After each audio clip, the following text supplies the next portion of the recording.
Everybody, well, it is 1:58 a.m. in the morning, and I am pulling home to the Daytona 500 at the Daytona International Freeway. Alright, well, it was a crazy day for NASCAR. They should have started the race at 12 o'clock p.m. Eastern Standard Time, but it was winter, so they moved it to 10 o'clock p.m. and he was able to get a whole weekend, and the race finished a little after 1 o'clock in the morning.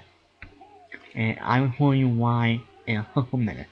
But right now, I'm gonna show you how a full accident happened in the race. You know, I'm gonna show you what happened with my favorite rival, Jimmie Johnson, and Taylor her pathway.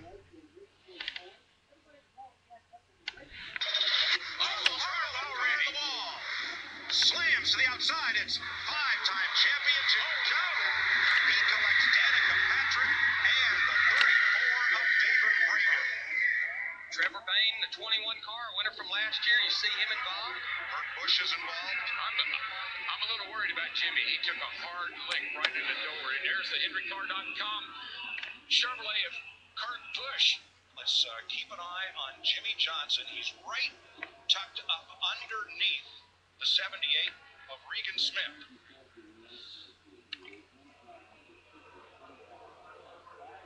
Ooh, he's got a little tap in the back end. I believe that might have been Elliott Sadler, 33. Elliott Sadler gave him just a little tap. Right here's what I'm talking about. Watch Danica. Right there, she gets some damage, but then watch her go down. Jimmie's car's total, but watch her right here. Right between those two cars. You see, Jimmie just gets a little bit loose, and when he corrects, it just overcorrects, and into the fence it goes. And then he gets a really hard lick right here. That's the one that really worried me. He got that right in the driver's door.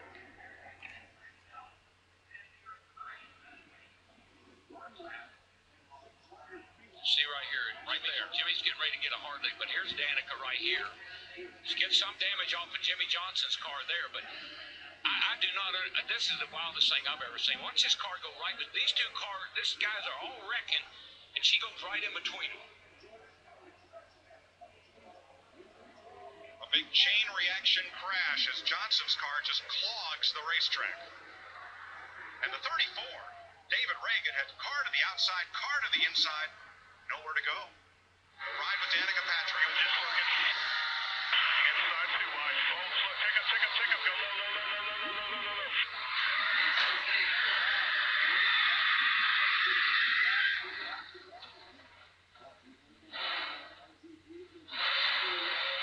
And now, with Jimmie Johnson. He's inside.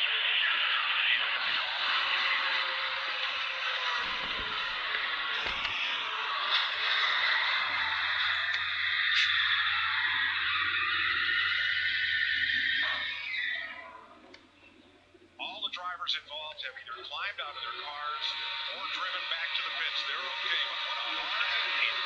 Listen.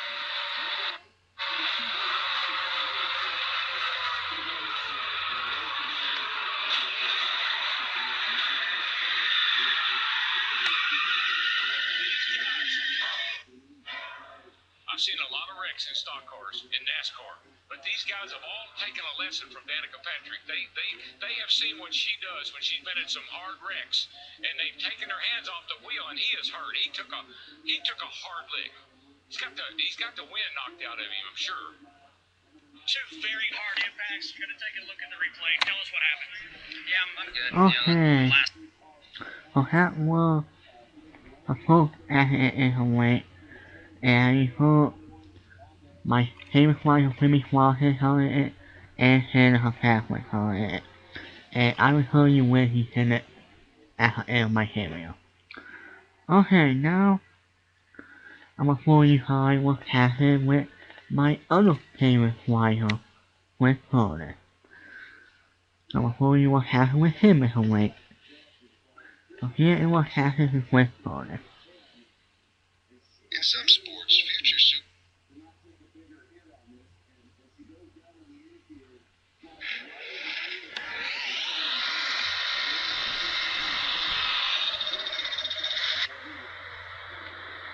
Saw Jeff Gordon wave out the window. Smoke fire on Jeff Gordon's Chevrolet. Engine just blew all to pieces. We're blowing up, guys. It's all done. Three-time Daytona 500 winner Jeff Gordon has brought out the fourth caution flag of the night at lap 81.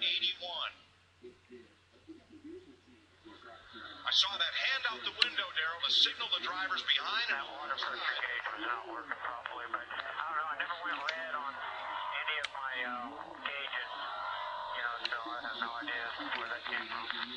It's the second guy we've heard talk about maybe the gauge is not working right. When a car sets overnight, sometimes they get a lot of moisture in the gauges and in the whole system, and the gauges may have malfunctioned, cause Jeff not to realize he had a problem until it was too late. Pulls to the outside and signals. Mark Martin gets away from right behind him.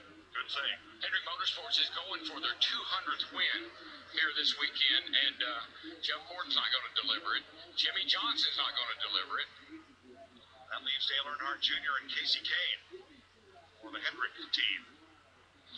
Mark Martin in the 55 for a moment was going to follow him. He thought Jeff Gordon was just moving up, and then he realized what was going on as he saw Jeff waving that hand out the window. Ultimately, it broke a crank, but we're trying to figure out what caused that. It's pretty strange. We've gone through so much. Alright, what happened with my other favorite rider, West Florida? He flew in here, that made me hit. Alright, now I'm gonna show you guys why, why on that, because he told the pilot was in the same way.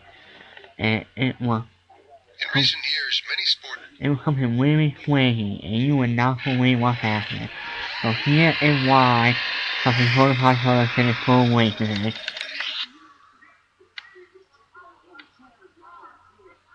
now, under caution, Juan Pablo Montoya has crashed and gone aflame.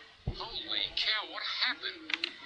We just got a report that he was complaining about a bad vibration in every gear. No, Larry, he just slammed into the jet dryer. I think he slammed into the jet dryer. They're trying to clear debris off the racetrack, and the car brakes, won't steer, and he slides up the track and into the back of that surplus helicopter jet engine on a trailer used to dry the racetrack. Mike, I saw sparks coming out from the car as if it had a tire down or something. What an incredible turn of events I've never in my life. Oh my gosh.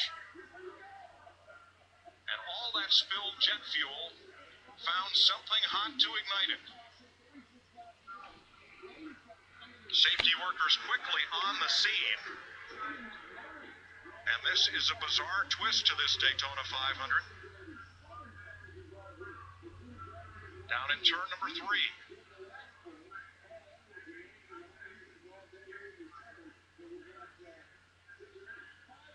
Well, I've seen a lot of things, but I don't think I've ever seen anything quite like this. I just wonder if Montoya was going down the back, catching up with the field, and he didn't know the safety truck was up there. They called him on the radio and said, "Watch that safety truck," and the car darted hard right. And you're looking at what happens when 200 gallons of jet fuel meet a spark, or something very hot after a collision like that.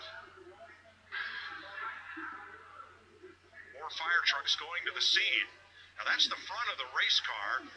It hit the trailer, which went up in the air, and the race car pretty much submarined underneath it. It's the most bizarre thing I've ever seen. See the safety trucks up top? I mean, it just exploded. When they hit it, it just exploded. And he was traveling at a high rate of speed, trying to catch back up at the back of the field.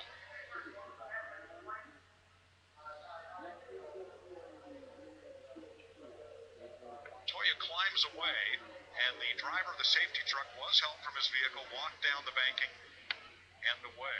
We heard you say in your radio transmission that you felt a vibration. What the heck happened? Okay, it was happened with Montoya and her accident. It had me a wind flag come out. It had wind flag out for like 2 hours and 5 minutes. And that is why he told the pilot and we're full race tonight. It will work it. Alright, so now I'm gonna show you how to find a way of the way who will he hold the pie forward. Ford's at the front, a Toyota Chevy in row 2, green flag, and Biffle gets about a half a car length away from Denny Hamlin here and moves up to pick up his Ford teammate, Greg Biffle. Boy, that is a teammate right there, buddy. I mean, he jumped out there, got him. Dale Jr. had no help, but he locks on the back of Biffle, second and third. I don't think it'll do Dale Jr. any good because I don't think Biffle's going to go anywhere. If he's a team player like Kansas has been, he'll sit right there. We've got a lap and a half to find out. Now, when they come off the turn 4 and Dale Jr. still pushing him, could be a whole different story. I'd say things might pick up. They're looking for the white flag this time. Once we get into this lap, if anything should happen down in turn 1 or 2 or 3 or 4, it's over. 3-car breakaway. Junior tucked up tight under the bumper of Biffle. Kenseth leads to turn 1, final lap. Denny Hamlin in 11th there with no one to push him. Actually, he might be hurting those 2 cars in front of him if he gets back too far. But here we go. If it's going to happen, it's going to happen pretty quick. We've seen where the timing of where you do it is so critical. And those 2 cars, the 16 and the 88, should be able to get by, but Kenseth and Biffle elects to take the chance. Ford Chevrolet off the final corner. Matt Kenseth trying to win it for the second time. Here comes Junior to the outside. Side by side with Kenseth. He runs out. Matt Kenseth wins the Daytona 500.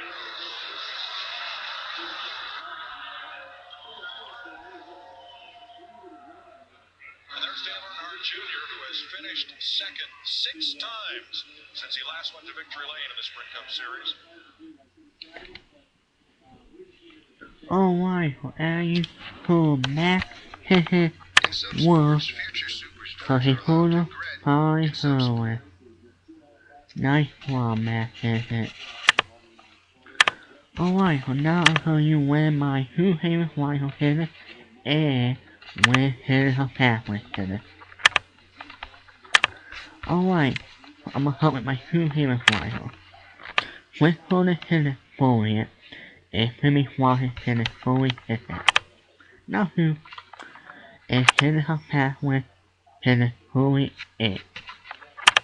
So that's fire shit.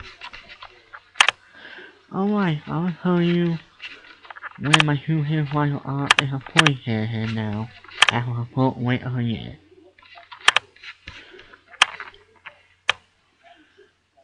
With Holy is fully hit, fully 2 points behind, is behind Matt Kenseth, and Jimmie Johnson is fully hit, fully 5 points behind Matt Kenseth, and hitting her fast with, oh wait, never mind, he's holding her nationwide, never mind. Alright. Oh, that was a whole 5 forward.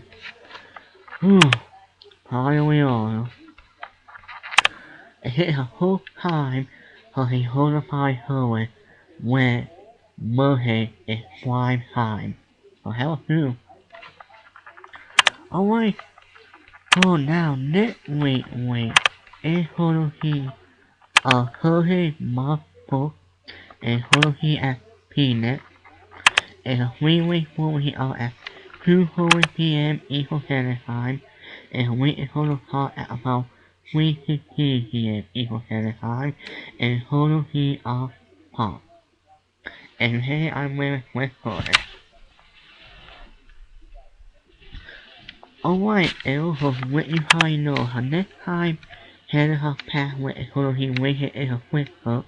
And hold he may float at Howard.